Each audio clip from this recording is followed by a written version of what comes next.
Quinta-feira, 3 de abril, uma quinta-feira feliz para os gremistas, né, Christopher? A gente começa aí a Web TV de Esportes com o Grêmio classificado, né? Ontem venceu o Atlético Nacional lá em Medellín, 2-0, um baita resultado, né, Christopher? Precisava dessa vitória aí para confirmar já a vaga nas oitavas de final. O Grêmio chega com força aí, primeiro brasileiro já classificado, né? Chega com força para essas oitavas aí, Christopher. O que dá para projetar a partir de agora? Com certeza, André. Chega forte, principalmente por sair do grupo forte. Eu me lembro, a gente trazia, final do ano passado, quando do sorteio dos grupos, a apreensão. E eu fui das pessoas, a gente não foge, também das nossas responsabilidades, que apontei o Grêmio com uma dificuldade tremenda e não seria surpresa para mim se fosse eliminado. Só que ao contrário, o Grêmio deu uma resposta muito acima do esperado e foi bastante competitivo num grupo bastante forte. Dos 3 adversários, o Nacional não se esperava que fosse tão fraco tecnicamente, mas é um adversário que tem uma tradição muito grande, e o primeiro jogo, onde eles ainda tinham uma circunstância diferente de animosidade, certamente foi uma situação diferente. Agora, a campanha do Grêmio ela é impecável. O Grêmio tomou um gol em 5 jogos, e isso faz toda a diferença para quem quer chegar em alguma situação boa. A partir do momento que você sofre poucos gols, você não precisa fazer tantos, e o Grêmio tem conseguido equilibrar isso. Embora o Marcelo Groi tenha sido o nome do jogo em pelo menos 2 ou 3 oportunidades nessa Libertadores. Muito, né, tá jogando muito. Quando o goleiro jogar bem, é sinal que o time não está funcionando?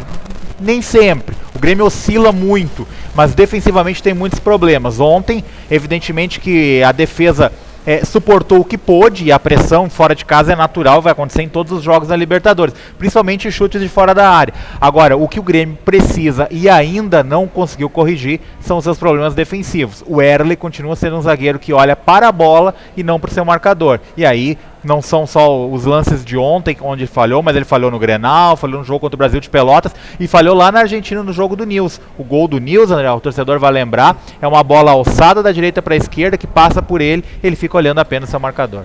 Isso apesar do Grêmio estar jogando com 3 volantes, né, Cristiano? Mas é bom lembrar que o Edinho é um jogador que fica ali mais na proteção ali da defesa.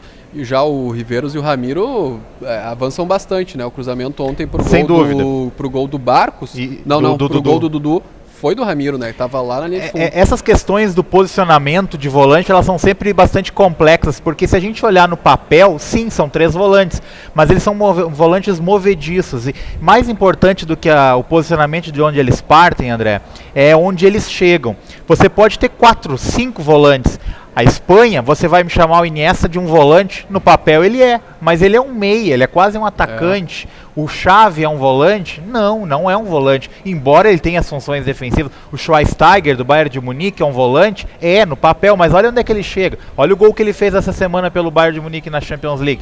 Mais importante da posicionamento que eles partem é onde eles chegam. E isso, o Anderson cobra muito do Riveiros e do Ramiro. O Ramiro tem boas chegadas, ontem mais uma delas, e é isso que talvez tenha faltado para o Grêmio no Grenal. A ultrapassagem dos volantes, que ontem voltou a aparecer. Que é a movimentação moderna que se cobra desses jogadores dessa função, né, Christopher?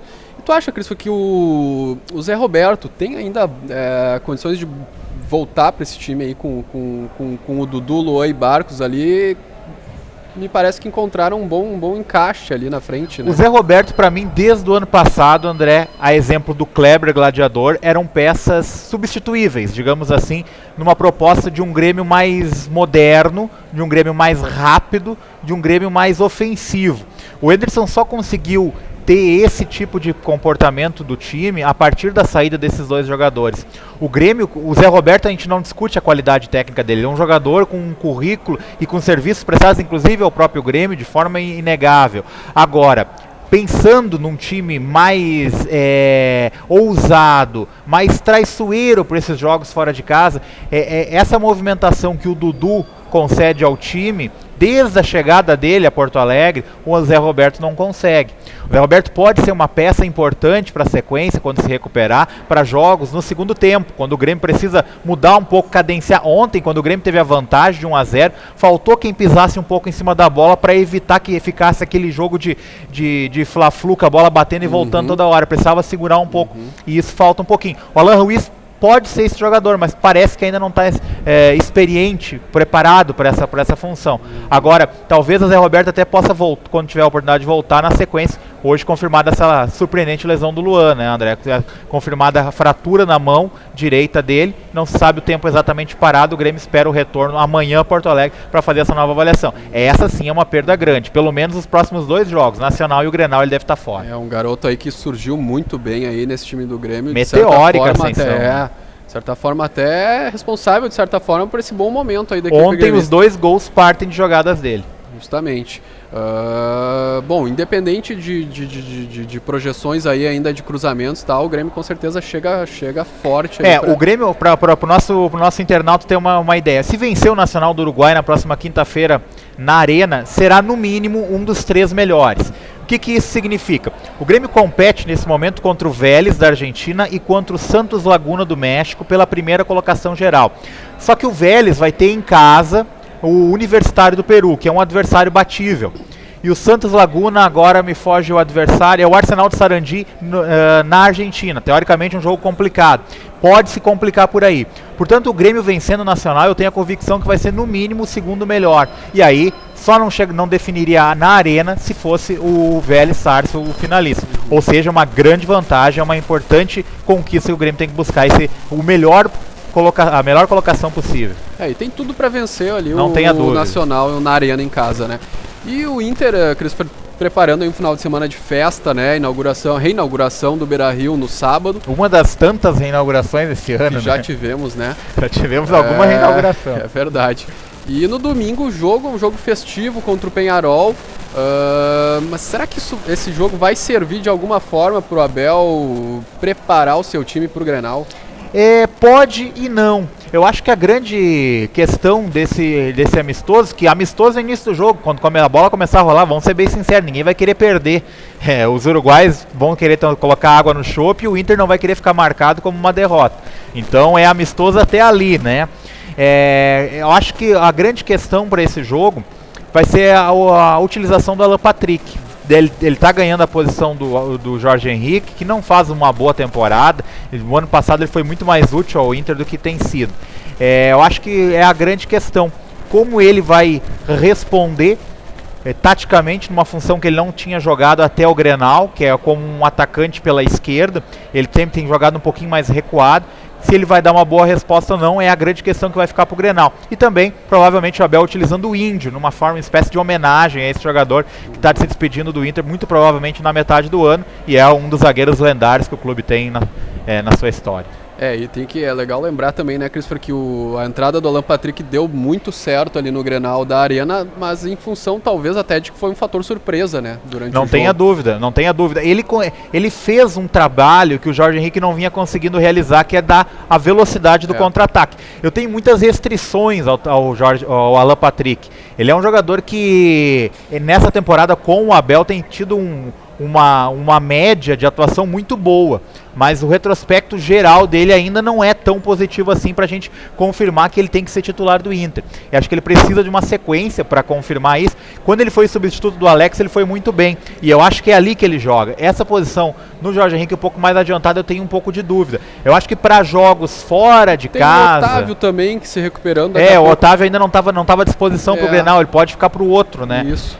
E é um jogador que eu gosto mais, eu acho que é um jogador que o Inter precisa, porque vai ficar muito na dependência do Alessandro e do Alex, que são jogadores tecnicamente com a bola no pé inigualáveis, insuperáveis, mas falta aquele chamado jogador serrote que possa fazer o vai e vem, aquele da estocada para receber a bola em velocidade. Quando o chileno Arangues é marcado, o Inter fica sem essa alternativa, e pode ser o Otávio, quem sabe, retornando esse jogador. Isso aí. Bom, e para a gente encerrar a nossa Web TV de hoje, Cris, vamos falar aí um pouquinho rapidinho aí do Novo Hamburgo, deve apresentar mais alguns reforços aí agora à tarde. O nosso colega Bruno está indo lá, né, acompanhar. Tá Marchuli começando a encaminhar esse time aí para a Copa do Brasil, né, estreia na próxima quarta-feira, dia 9, contra o Joinville, né, em casa. E também que saiu hoje a confirmação, né, Cris, da decisão da Superliga B. Dia 12 de abril, então, o próximo, sem ser esse sábado, no outro, né? No outro sábado.